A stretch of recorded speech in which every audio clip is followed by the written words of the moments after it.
Hey, hi class. So this is 15.4, the application section. I couldn't be there, so want to record this video so you can watch. And these problems are more application problems, so it might be helpful if you can kind of pause and rewind and watch it again. So that's cool. We want to do a few things. First one is we want to start with density and mass. So thankfully, a lot of what we're going to do this section is you've seen before back in Math 60. It's just a little bit different with Math 70. So really quickly to get you started, what applications of double integrals have we learned so far? Well, the main thing we learned is that if you do a double integral of a shape here, some surface, then we found out that that was the volume under that surface to the xy plane. So that's cool.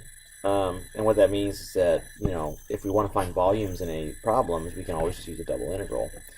So we can use that real quickly here for density and mass. Just a real quick thing, a lamina, it's really just a word that means a plate that's so thin that its thickness can be ignored. So when we talk about, we're going to be measuring the centers of mass of some object, what we mean is think of it like a piece of paper or something, where its thickness is not really,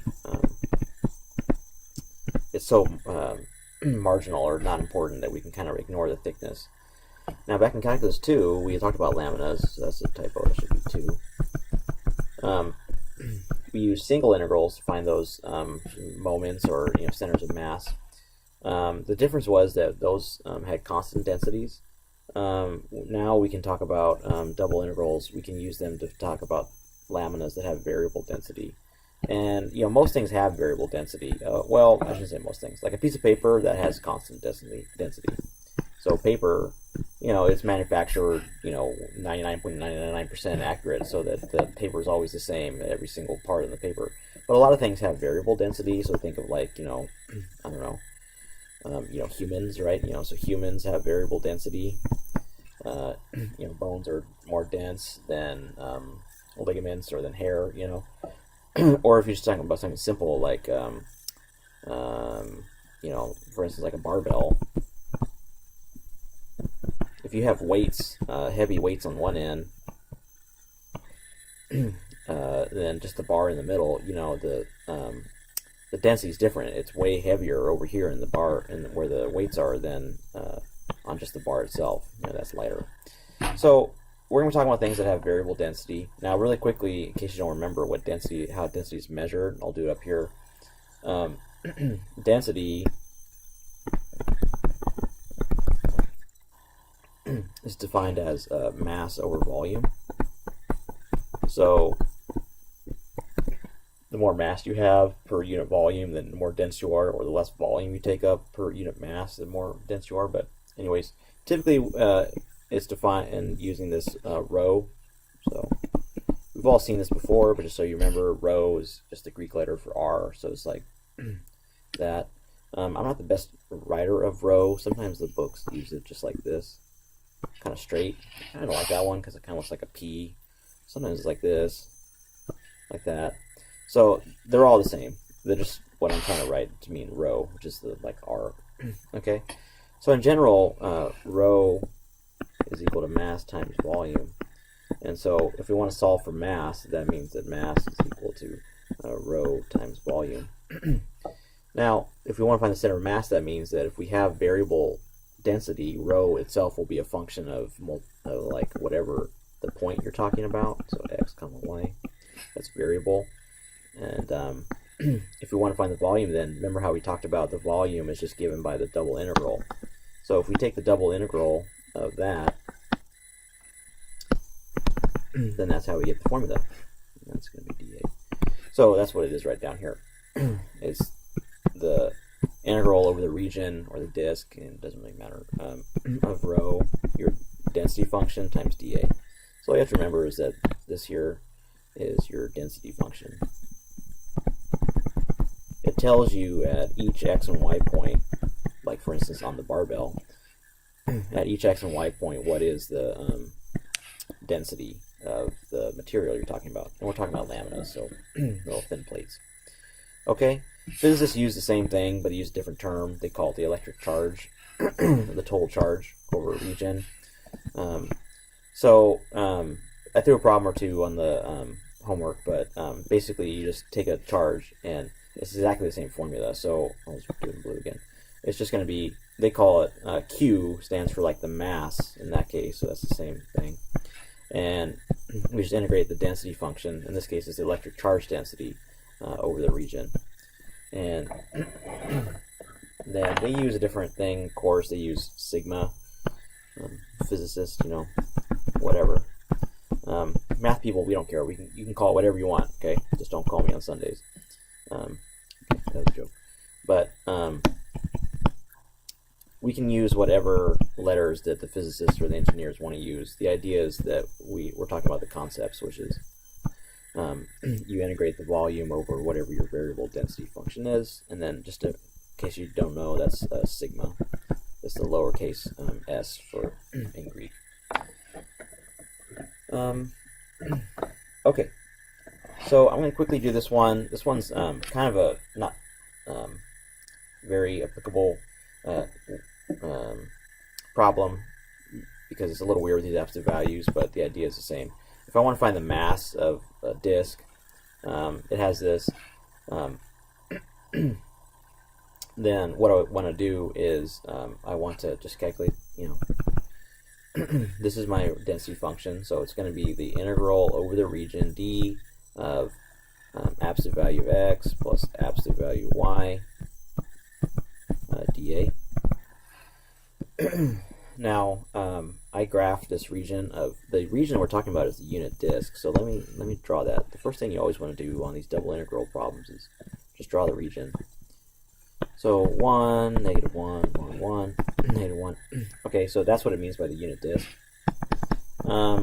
So obviously I think the best way to do this would be to use polar coordinates. So let's use polar coordinates. We just learned that last section. Okay, if we do that, then that means that we can just say, okay, my r is going to go between 0 and 1, and my theta is going to go between 0 and 2 pi. Right? And so then I can just integrate that. And so it's just going to be my region. And the first step is always to just come up with your region.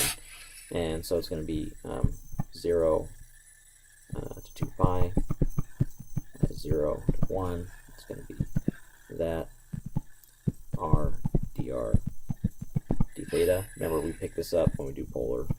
Okay, polar. Okay, and then the question is what's going to go here, what's going to go here. I can do that over here real quick. So when I convert to polar, I have to convert all the x's and y's over. So remember that x is equal to r cosine theta, and y is equal to r sine theta. Excuse me, I have to pause the video.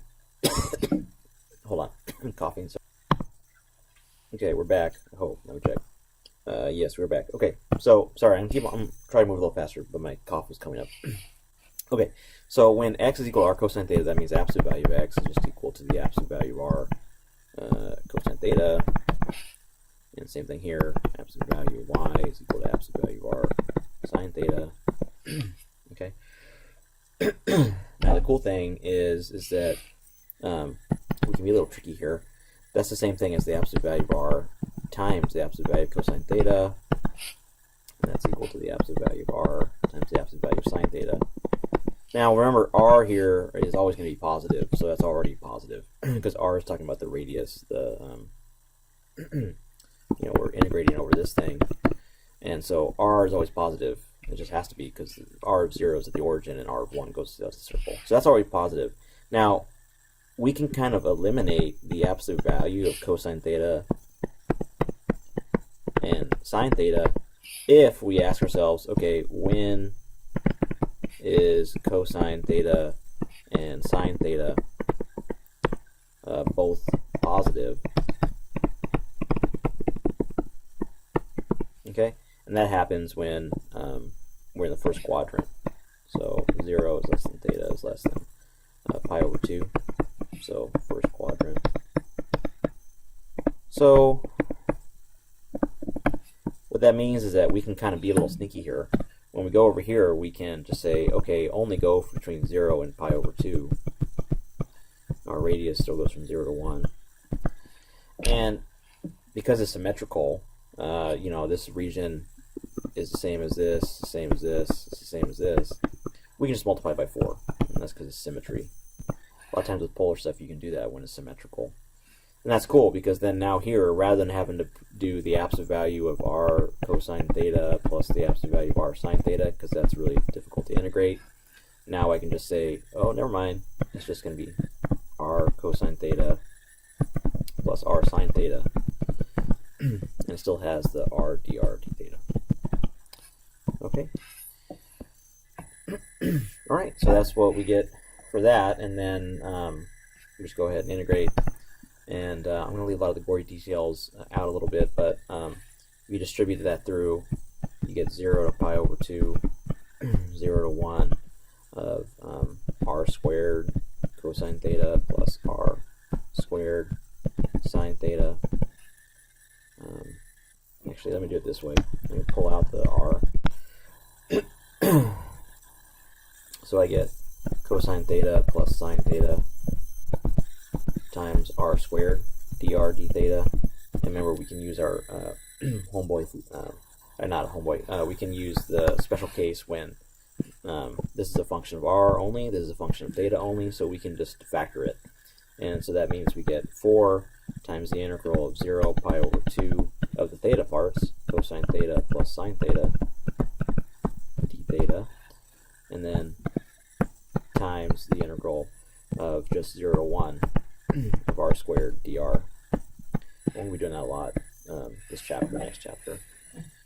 Okay, over here, this is just r cubed over 3, evaluate from 0 to 1, so it's equal to 1/3. So I'm going to multiply that by the 4, so I get 4 times 1/3 times this integral now. So now let's work on that. And that's going to be sine theta minus cosine theta evaluated from 0 to pi over 2. Got it. Okay. Going a little fast here, but you know, you can put those in, and what you get is 1 minus 0 minus 0 minus 1. Okay. And so that just leaves me with a 2 inside. So it's 4/3 times 2, which gives me 8/3. Okay. All right. So let that sink in before moving on. But I'm going to record the video. I'm just going to move on to the next one. But let me know if you had any trouble with that one. Just shoot me an email on Canvas. Okay, we want to talk about 2 more things. Talk about the center of mass here. So the center of mass, and then we're talking about inertia. The center of mass is given by these formulas. It's very, very similar to what we did back in Math 60, where you have to find the moment. The moment is just meaning this x bar and y bar. It's like the average x. So average x value, and that's like the average y value. Okay. It's given by these formulas. So x bar is times x times the density function divided by the mass on the outside, and y is that, like that. Okay. Mass is calculated over here, just like we did. I mean, this is from before. So that's what we just did on the last page. Okay, so these processes is you have to, and really quickly display the concept, when I'm talking about the average value, it's really like, or the average center of mass, excuse me, it's really talking about where the lamina would balance horizontally. So what that means is, like, if you take your barbell, okay, and you just put that little fulcrum there, right there is the center of mass, is where it's going to balance. And we've been talking about laminas, these plates. So it's like where I can put my little pin right underneath this plate, and this blue thing is the lamina. And this where that little triangle, where that little pin goes, that's where the center of mass of that region is. So it can balance there and it won't fall down. Okay, so the way we do that is we have to calculate this stuff. Now, I'm going to just walk through the kind of the setup of the process, and then I'm going to scan the whole problem written out. It's just a lot of algebra, or a lot of just integration, but basically what you want to do is, step one is, on any of these problems, is draw your region. Okay, so it's bounded by these curves, x equals y squared and x equals 4. Okay, so that looks like this. 2, 3, 4, 1, 2, 1, 2. So this x equals y squared is a sideways parabola when y is 2, x is 4, so it's like that. It's like that. Okay, so that's x equals y squared. Right. X equals 4 is right here. Yeah. Okay, and so my region that we're talking about is right here. Blah, blah, blah, blah, blah. Okay, and so that's nice because then we can walk through what to do next. So first step is always draw your region. Now I have that. So I need to calculate mass. So like step 2 is calculate mass. Okay, and mass according to that is that formula. It's going to be the double integral of the region rho x y dA, which is going to be, now they gave me the rho, it said it's y plus 3, so it's y plus 3. Excuse me. Okay, so the region we just found is this one, and let's talk about the region. It looks like it could be type 1 or type 2. It doesn't really matter how you want to do it. I was thinking because these are always y plus 3, it would make sense to kind of go this way. So if I do it type 2, where I'm going left right, the thing I enter is the y squared, and so that down here is y squared. Okay, and the thing I leave on is the x equals 4, so 4. Okay, and so those are x bound, so that's going to be dx. And then the y would just be, well, where does y go from? It goes from -2 to 2. So -2 to 2, like that. Okay. Alright, so by magic, that's 32. Now, no, don't worry. I'm going to post, the work is posted on Canvas on a picture. A screenshot of working it out. I just want to, just to go through the video, is just let you know that kind of the processes for that. So that's step 1. So you can check out the work as well. So the mass is 32, and then what you do is, I just kind of want to walk you through the steps, is step 3 is you need to calculate what x bar is. Okay, and according to that formula, x bar is going to equal 1 over the mass, which we found was 32, and it's over the same region, and this is what I want to kind of hit home in the video. It's still the same region, so it's still -2 to 2 for my y's, and then my x's start at y squared and go to 4, and so it's still going to be dx dy. It's just now, according to the formula, I have to pick up this x on the outside, and then I pick up the rho, which is going to be y plus 3. Okay, and then, by magic, this is 1 over 32 times 384 over 5. I'm going to clearly read, and that's going to be 12 over 5. So that's x bar. Now, again, don't freak out. I'll post this whole thing worked out. I don't want you to feel that you're alone on doing that. If we had done this in class, I would have had you all do this part. But anyways, I have it posted. It's just a lot of, just multiplying and doing the integration. Here for the calculated y prime, I just want to set up. So y prime, again, it's going to be 1 over the mass, and then it's going to be the same region, so that's cool. So -2 to 2, y squared to 4. Okay, and then we pick up a y times, because according to the formula, you pick up y times the density function, which is y plus 3, still dx dy, which by magic is equal to, this part takes a long time, so this integral, this step is the longest of this problem. 4/15.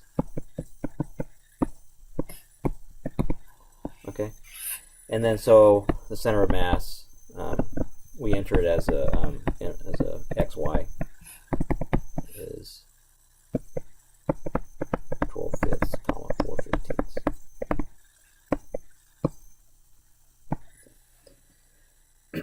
Okay, so check out Canvas.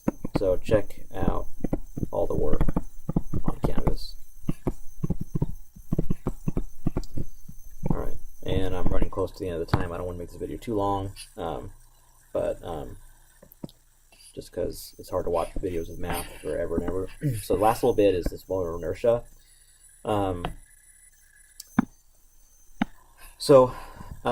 Really quickly, I do recommend you to pause the video that I'm on right now and do check out these videos, okay? So please watch them both. They're short.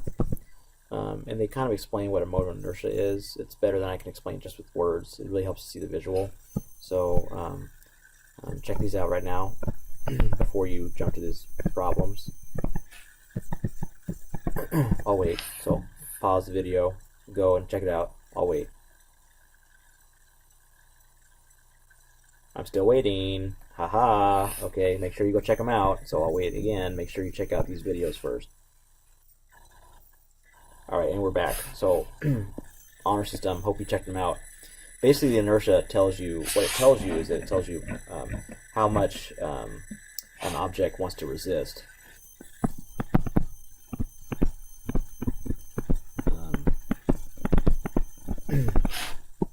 Will resist to changes in direction. So if I push something and it's already moving very fast, it's going to have inertia that wants to resist the motion that I'm trying to push it in. And we can push it along the x-axis or the y-axis, and that just means, you know, if I'm pushing it along the x-axis, that means it's going about the x-axis that way, and then if the y-axis means it's pushing it that way. And the origin means I have rotational inertia, so polar moment of inertia, or another way to call it is rotational inertia. And that's referring to if I have this thing, I want to rotate it that way. So I'm trying to push on it and going around the origin. They all have their formulas, y squared, x squared plus y squared. But really, the way I remember it is that there's like distances along here to the axis that you want to go to. It's squared because we want the distance to be positive. And then again, it's time for density function, density. And again, this is like a distance formula to the origin. But anyways, that's cool. Okay, so let's check it out. So let's calculate Ix and Iy. So bounded by the graphs. Okay, so step one always is always draw your region. Okay, because we're talking about where I'm going to rotate the thing, the object. Okay, so probably should have done this before I made the video. It's made it a little faster, but just to help you out, this is the region here. It says it's bounded by graphs y equals root x. So at 0 it's at 0, and at 1 it's at 1. Looks kind of like that. Not the best one, but we're getting there. It says y equals 0, so that's y equals root x. It also says y equals 0, which is right here.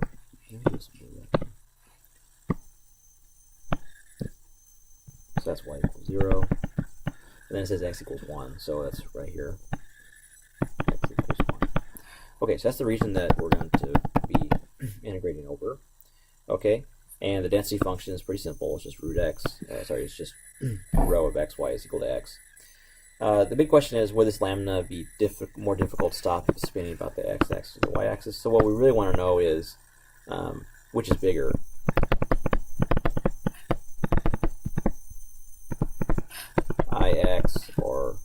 that's a really bad idea. Inertia around the x or I y. Okay, so we're just going to do that.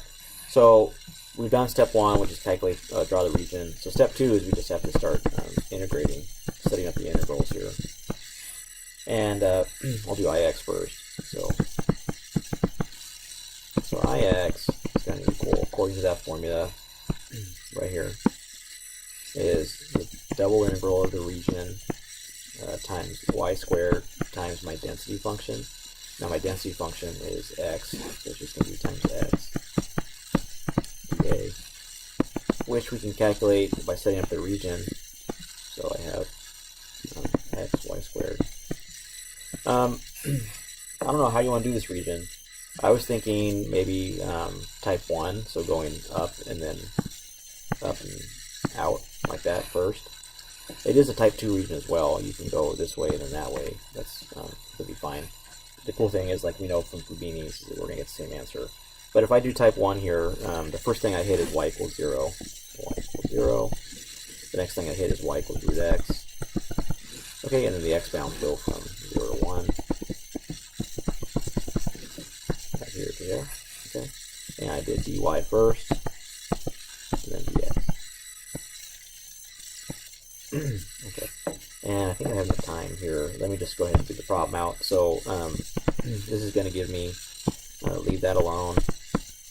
And then it's going to be dy, so it's going to be 1/3 x y cubed, evaluated from y equals 0 to y equals root x, which is going to be 0,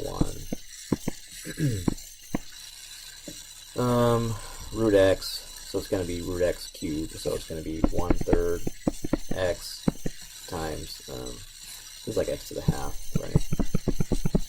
So if I cube it, it's going to be x to the 3/2, minus 1/3 x times 0.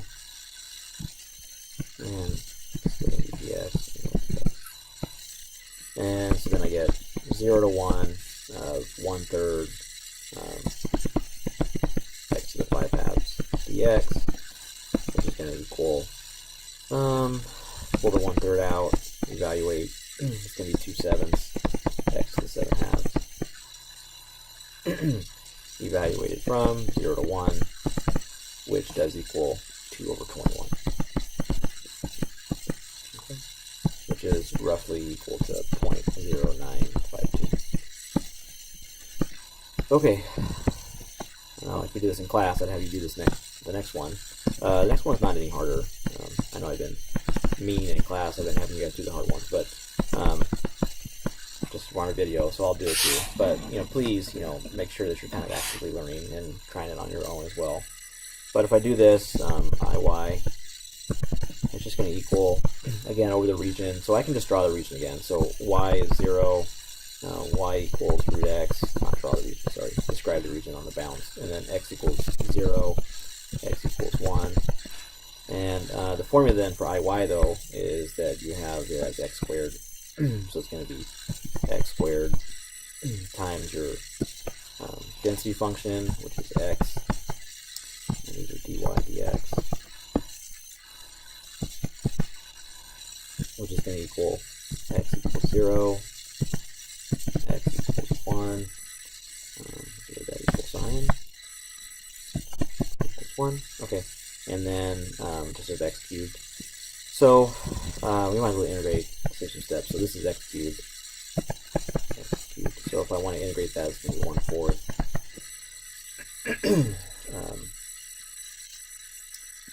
Oh no, my bad. Haha. I jumped the gun here. So if I'm integrating with respect to y, this is just going to pick up a y. So it's going to be x cubed y evaluated from 0 to root x. And so that's going to be, leave this out here. And then it's going to be, these are y values, so I'm going to get x cubed times root x minus x cubed times 0. This is still all dx. And then we get, that simplifies as x equals 0, x to the 1, and this is just going to be x to the 3, x to the, what is that, 3.5, so it's 7/2, I guess. Dx, that went away, and so this integrates as 2/9, x to the 9/2, evaluated from 0 to 1, and that is equal to 2/9. Okay, and that roughly equals 0.222. Okay, so Iy is bigger than Ix. Really bad x, I'm sorry. So, and these just, terminology. The moment of the inertia is bigger in the y direction than in the x direction. So it's going to be harder to difficult. It's going to be more difficult to stop spinning around the y.